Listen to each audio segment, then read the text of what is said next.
د دنیا سره چې مینا کوي زیاته هر ځایل به د یو ورځ کې مرئ ماته نو ته چې داسې ناز کوي وخت به دې تېر شي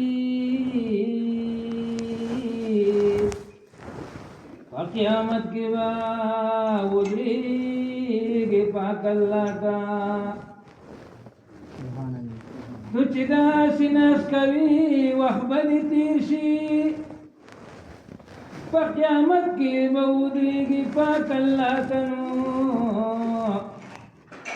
د قیامت په ورځ به ځمکه د تانبې شي د یو لاس په رسېدې نشي بل چاته د قیامت په ورځ به ځمکه د تانبې شي د یو لاس په رسېدې نشي بل چاته نو ما رحمان لره به داسې طاقت راکړي چې د دین تبلیغ کوم ټولې دنیا ته خپل خپلوان به درته ناست دي ګډ په شور هر ځایل به درنه ساه واخلي په زور نو په تازه‌یي سره به تا کفن دفن کې وه بد عمل به په تا راولي ضرور په تازه‌یي سره به تا کفن دفن کې بد عمل به په تا راولي ضرور نو رحمان وایي چې په شړه لاره مزئ وایي چې په ورځ د محشر نه ښکاري سپور د ګناه پیټه مې دروند شو بې حسابه خدایه ما بد کړي د قبر د عذابه تا په سم پټي کې خپنه د یخلي نو همیشه یم ګناهونو کې غرقابه خدای خبر دی چې زما بلا سهل وي یو ذره نیکي مې ونه کړه وهغه زه بابو د خپل عمل د لاسه جړمه په جړا جړا مې شو بدن دې تابه د دې نه بعد زه دعوت ورکومه زمونږ ورور مولانا عبدالله صدیقي صاحب ته چې راشي او تاسو مختصر د ختم په حوالې سره څو خبرې عرض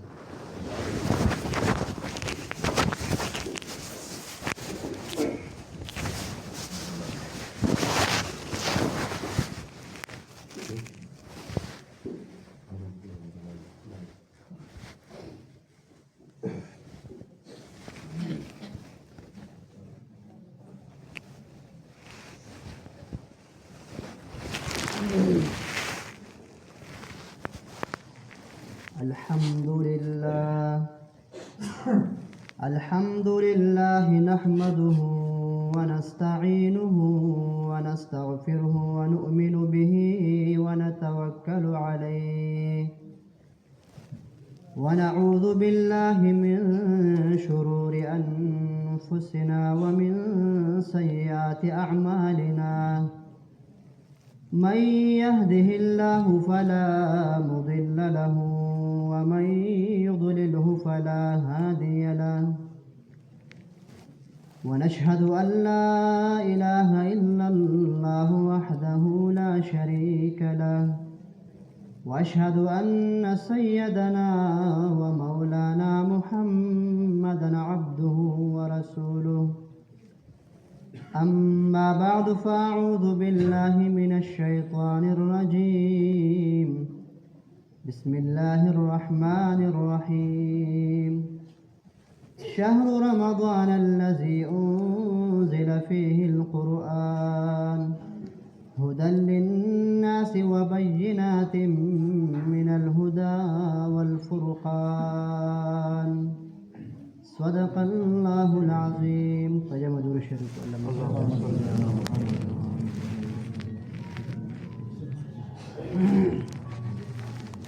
د ټولو نه اول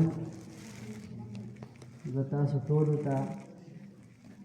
په دې ختم چې کوم په تراوو کې وشو مبارکي وایم او خاص کر زه د حافظ صاحب ته عبدالستار حافظ صاحب چې د قرآن کریم ختم تاسو ته په تراوو کې ووی او تاسو واورېدو الله تعالی دې په خپل دربار عالیه کې دا ختم قبول او منظور وګرځوي او دوره دې الله دې نعمت بدل ورکړي الله دې ول مزید توفیق ورکړي عزتمند مسلمانانو زما خوږورو دوستانو قرآن کریم او فرقان حمید او رمضان المبارک د دې دواړو په یو بل کې نسبت او مناسبت او یو ربط دی ځکه چې د قرآن کریم نزول دا په دې میاشت کې شوی دی د لوح محفوظ نه قرآن کریم په یو ځای باندې بیت العزت ته په یوه شپه کې نازل شوی دی د ګڼو فرشتو په تعداد سره او جبریل علیه السلام د هغې مشر او نورې فرشتې ورسره وي او په ګڼ تعداد کې قرآن کریم چې دی بیت العزت ته په یو ځای نازل شوی دی انا انزلناه فی لیلة القدر او بیا د بیت العزت نه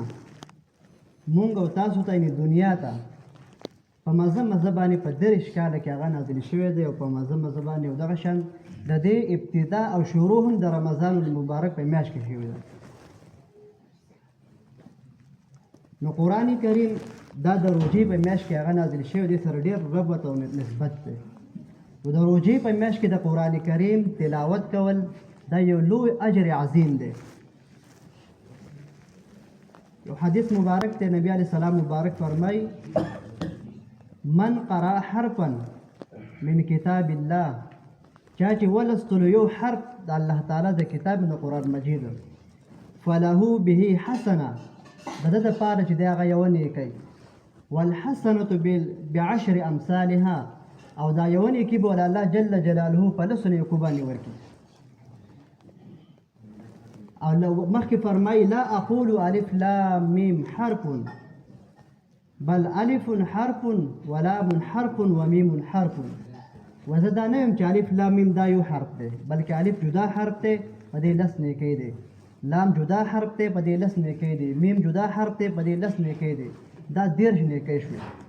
او حضرت علی کرم الله وجه فرمایي چې څوک بې اودسه په یادو باندې د قرآن کریم تلاوت کوي چې یو حرف دی ووایي الله جل جلاله دله لس نیکۍ ورکوي او چې کله ورته اودس وکړي او قرآن کریم راواخلي په اوداسه کې ورته کښېني نو په یو حرف باندې الله جل جلاله دله 15 نیکۍ ورکوي او کله چې دی په موز باندې ودرېږي او په موز کې ناست وي لکه نفل موز وي او په ناست باندې نفل کوي په هغه کې د قرآن کریم تلاوت کوي نو دله الله جل جلاله 50 نیکۍ په یو حرف باندې ورکوي او چې کله دی ولاړ وي او په نفلو کې یا په تراوو کې یا په فرض منځونو کې په ولاړ د قرآن کریم تلاوت کوي په منځ کې په دې په یو حرف سل نیکۍ الله جل جلاله ورکوي دغه شان چې ورسره بیا مسواک او پټکي او داسې مخکې پسې ځه الله جل جلاله دومره چې بیا د رمضان المبارک دا بهترینه میاشت چې نفل هغه په فرضو دي او فرض چې کوم دی په 80 درجې الله جل جلاله ورکوي زما عزتمند ورونو دا مبارکه میاشت د رمضان المبارک او بیا د قرآن کریم دا تاسو ته حفیظ صاحب چې په تراوو کې د قرآن کریم چې دغه بیان کو دا زمونږ اکابرین علماء دیوبند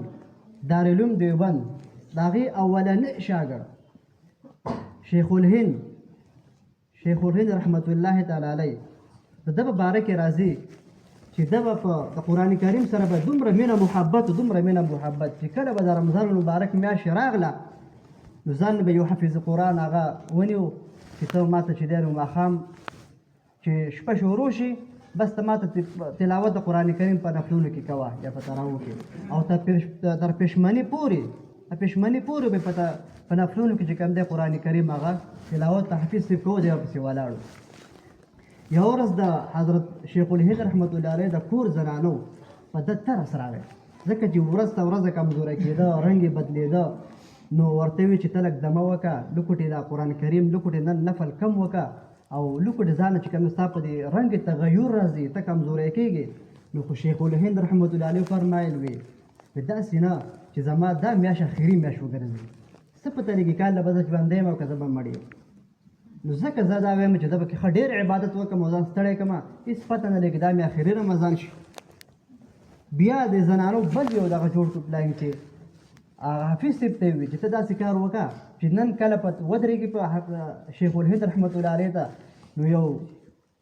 یو څو سپارې تلاوت ورته وکړه او بیا ورته وایه چې زه بیمار یم عذر ورته پېښ کړه چې زه نشم زه بیمار یم نو هغه شان حافظ صاحب هغه شان وکړه هغه شان یې وکړه چې شیخ الهند رحمت الله علیه یو څو رکعته تراویح او څو سپارې چې هغه وکړې دی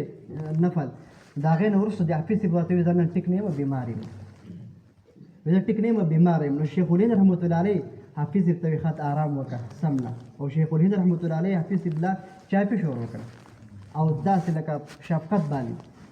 نو هغه ورته ویل حضرت تاسو څه کوئ تاسو خو مشران یو زه مونږ کشران یو داسې بیا وایي ته آرام وکړه او زه چې کوم دی نو په عبادت کې مشغولېږم او بیا د راغه ځان یې قرآن کریم راواغسته او کېناست او تلاوت یې شروع کړو نو چې حافظ صاحب وکته چې داسې نه قلارېږي دی خپل دا تلاوت کوي د بشمنې پورې دی د خپل تلاوت کې دومره ذوق او دومره محبت د قرآن کریم سره وي زه راغی او شیخ الهند رحمت الله علیه ته یې وویل چې ګوره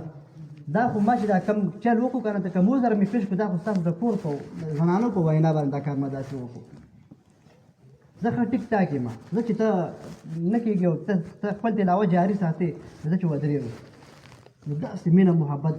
حضرت قاسم نانوتي رحمت الله تعالی علیه مبارک هم راځي چې پیادل پخوا خلک په پیادل حج ته تلو وی حج له روان شو چې حج له تلو په لاره کې د روژې میاشت راغله چې د روژې میاشت راغله نو دا وویل چې په مسافر خو هم تراویح نشته خو قصر دی پې مونځ دی پې فرض مونځ دی برکت نو دا ورته چې موږ به تراویح به کوو هغه ورته چې تراویح به کوو رجي خو همون کې چې حافظ نشته د قرآن کریم دا به څه چل کېږي وی نه وی په غیر د تراویح د ختم نه د قرآن کریم د ختم نه ما له تراویح خوند نه راکوي وی دا به پکې خامخا کوو وی دا به څه چل کېږي وی الله تعالی به خیر کړي الله تعالی به څه بندوبست وکړي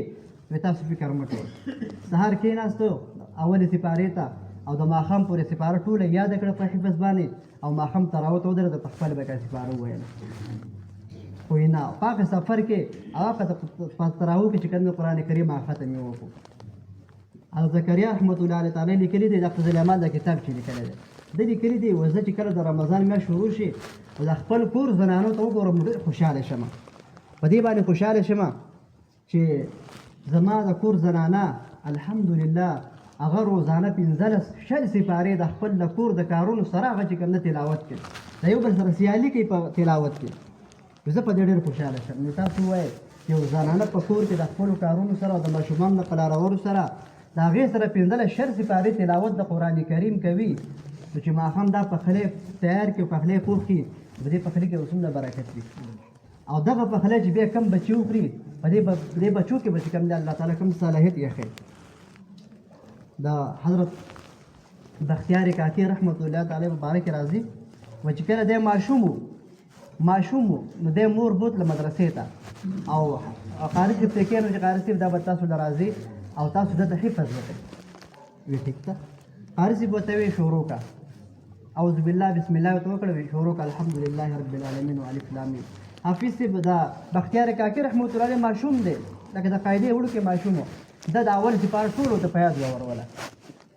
هغه ورته زه صحیح دی سبا نه به دویمې سپارې نه به شروع وکړو سبا چې دویمه سپاره وته هم ټوله په حفظ به وروله ستا خو 14 سپارې 14 سپارې ورته ټولې په حفظ باندې واورول دا ورته وایي بچې تا سپارې ته کوم ځای کې یادې کړي دي ته خو ماشوم یې دا سپارې ته چېرته یادې کړي دي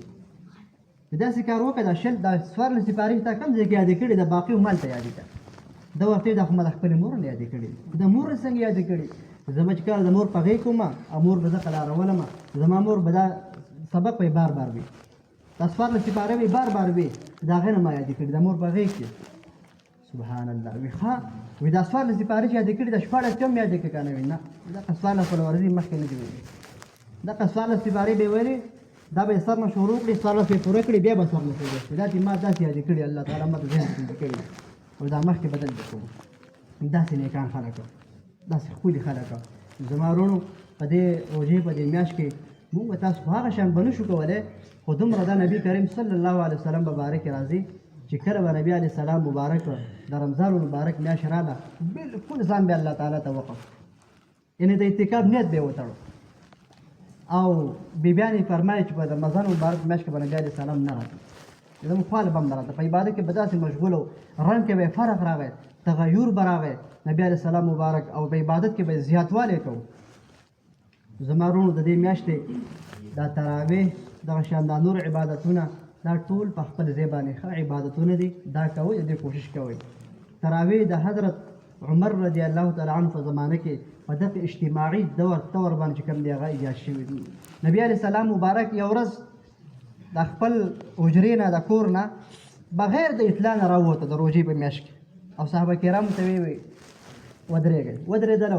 تراویح وکړلې بیا به سبا له بیا راغی په درېیمه ورځ باندې بیا صحابه کرام داسې په خوشحالۍ او داسې په خوشحالۍ او داسې په طبیعت باندې تراویح ته ودرېدله چې یو سم یو مجموع ښه په خوشو وضو باندې نبي علیه السلام مبارک په څلورم مخکې به هم تراویح کېدې خو ځان له ځانه به کولې نبي علیه السلام به ځان په کورونو کې به خلکو کولې بیا نبي علیه السلام مبارک په څلورمه شپه راونوته صحابه کرام هغه چې نبي علیه السلام مبارک نه به هېر یا به چې ته خوب آرام به ورغلی نو داسې ټوخي موخي به یې وکړه چې نبي علیه السلام په راوځي بیا څه ګټې میټې غلې غونډې داسې که نه خو نبي علیه السلام راونوته ښه پې پوهېده خو نه راوته بیا په څلورم ورځ سهار چې کله نبي علیه السلام مبارک سهار وکړو وي زه یېرېدمه ماښام ښه راته پته وه چې تاسو ټوخي موخي کوله چې دی نبي السلام مبارک راوځي خو ما ته یاره وه چې د تراویح په تاسو فرض نه شي ما ته دا یاره وه نو نبي علیه السلام مبارک بیا چې کله د حضرت ابوبکر صدیق رضی الله تعالی عنه زمانه راغله هم دغه تراویح په خلکو ځان نه کولې کله چې بیا د عمر زمانه راغله نو بیا چې دی نو حضرت عمر صاحب دی هغه ټول صحابه کرام یې راغونډ کړه په اجتماع باندې او په یو حفیظ کې بسې ابی بن کعب بسې ودرول په جمع باندې او وی فرمایل هذا نعم البدعه دا ډېر بهترین بدعت دی او چې کوم دی نه بیا ټول چې کوم دی هغه صحابه کرام په ابی بن کعب چې کوم دی شاته ودرېدل او هغه بوله چې کوم شر رکعته تراویح کولې دغه روایت دی عباس رضی الله عنه ان النبي صلى الله عليه وسلم كان يصلينا في رمضان 20 ركعة والوتر چې نبی علیه السلام مبارک به د روژې په میاشت کې 10 رکعته تراویح کولې پوره او حضرت عمر صاحب چې کله 10 رکعته تراویح وکړې په جماعت باندې یو صحابي په دا اعتراض ونه کړي دا تا داسې ولې وکړه نبی علیه السلام ګومان په جماعت تراویح نه دي کړي ټول صحابه په دې باندې چې هغه اتفاق او ښه په مینه محبت بیا چې کله حضرت علي رضی الله تعالی عنه په دې ورځ په دغه جومات په طرف باندې تېرېدل صحابه کرام ټول په تراویح په اجتماعات باندې ولاړو ویس ګوره خدای دې د حضرت عمر صاحب په قبر باندې چې دی نه وایي کروڑو رحمتونه راوروي څومره ښکلی دغه مثبت یې موږ جوړ کړی دی ګوره د جوماتونه چې آباد دي او تراویح پکې کېږي او د الله تعالی لوی کلام چې د رمضان د میاشتې یو لوی نسبت دی چې په یو حرف باندې الله جل جلاله سل نیکۍ ورکوي څومره لوی نعمت سل نیکۍ هغه چې دی په دې میاشت کې هغه تراویح کې ختمونه کېږي نو زما وروڼو عزتمندو د رمضان المبارک دا بهترینه چې کوم دی هغه میاشت ده بهترینه میاشت ده څومره چې تاسو دا تراویح وکړلې دلته او الله تعالی دې زمونږ د رول له هم چې کوم دی اجر عظیم ورکړي دا دومره ښکلی مجلس هغې قایم کړی دی او بیا ما غوندې کې یو فقیر ملنګ ته چې کوم دعوت یې ورکړو خو د دوی صحت مزاج یې ټیک نه و مطلب بیماران وو چې صحت یې ټیک نه و که نه ما ورته زه خبرې نه کوم تاسو مخکې به زه څه خبرې کوم تاسو به خبرې وکړئ خو ټیک چې دغه طبیعت یې لږ ټیک نه و د هغې د وجې نه چې کوم د هغه په مخکې چې کوم دی هغه د هغوی په امر باندې الامر فوق العدد د مشرانو چې کله حکم وشي نو هغه د ادب نه خلاف نه وي که څوک خبرې وکړي نو څه مشوره نشته نو دوی چې کوم دی هغه موږ ته دې مجلس ته چې کوم راوغوښتو او یو څو خبرې تاسو مخکې هغه ما وړاندې کړې او موږ به د الله تعالی نه دا دعا کوو چې د ختم مبارک چې کوم به د تراویح شوی که په دې کې زموږ نه څه نه مو کوتاهي شوې الله تعالی دې هغه ته موږ ته معاف کړي واخر دعوانا الحمد لله رب العالمین ټول په ژبه باندې دعا وکړو الحمد لله رب العالمين والعاقبة للمتقين والصلاة والسلام على رسوله أشرف الأنبياء والمرسلين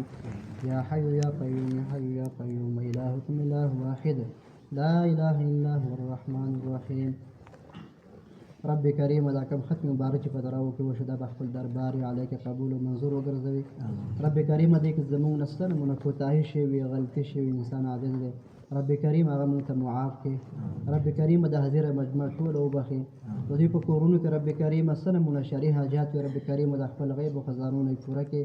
چا باندې سنمونه قرض وي رب کریم د خپل غیب او خزانونو د هغوی امداد وفرمایي. رب کریم زنانو د کورونو کې څومره زنانې دي خدای پاک ټول چې اجر عظیم ورکړي. هغه هم زموږ سره په دې ثواب کې برابر شریک دي. د پښمنۍ باندې پاسي او موږ تاسو ته دا روټۍ تیارې د څومره ګران کار دی. رب کریم هغه هم اجر عظیم ورکړي. سنمونه حاجت وي چې خدای پاک دعاګانې مختلف رغونه چې غوښتي وي. چا بچی نه وي نارینه نه وي زنانه بالکل چاړو بچی وي نه د هغوی دپاره دعا وکړو چې الله تعالی ورته د سترګو یخوالی ورکړي نیک صالح اولاد وله ورکړي. په دې محله کې رب کریم برکتونه او رحمتونه راوروي. رب کریم زموږ ملک پاکستان ته خیر کې په دې کې قانون د شریعت په صحیح طریقه باندې رب کریم په خپل قدرت باندې نافذ کړي. رب کریم د مسلمانانو په منځ کې چې کوم بې اتفاقي راګڼه شوې رب کریم دغه بې اتفاقي په خپل قدرتونو باندې ختمه کړي.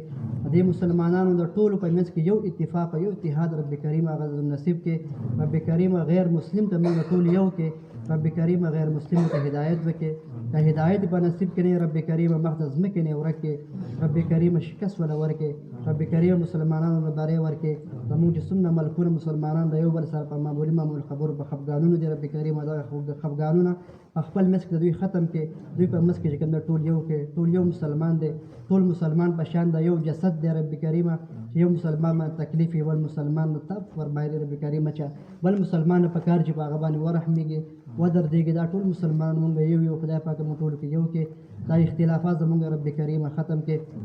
رب کریم زمونږ ګناهونه معاف کې. رب کریم د رمضان مبارک د میاشتې دا درې دغه د رب کریم چې په رمضان مبارک کې د چا بخښنه ونه شوه جبریل علیه السلام چې د خیرې کړي نبي علیه السلام په امین ویله دی خدای پاک دغه کې مونږ مه ګرځوي. رب کریم دې میاشت کې زمونږ چې د هغه بخښنه زمونږ وکړي زمونږ کامل مغفرت نصیب کړي. رب کریم زمونږ واړه غټ ګناهونه ټول هغه رب کریم معاف کړي. رب کریم دې حفیظ صبلا زمونږ د مولوي صاحب رب کریم اجر عظیم ورکړي. تاسو ټول مسلمانان څومره چې حاضر دي څومره چې راغلي دي لرې نه او د نږدې نه ټولو د رب کریم اجر عظیم ورکړي. سترمونه په زړه کې شرعي حاجت رب کریم هغه د خپلو غیب خزانونه پوره کړي. په آخرو کې دا درنه کلمه ده په ژبه په زړه کې لا اله الا الله محمد رسول الله صلی الله علیه وسلم.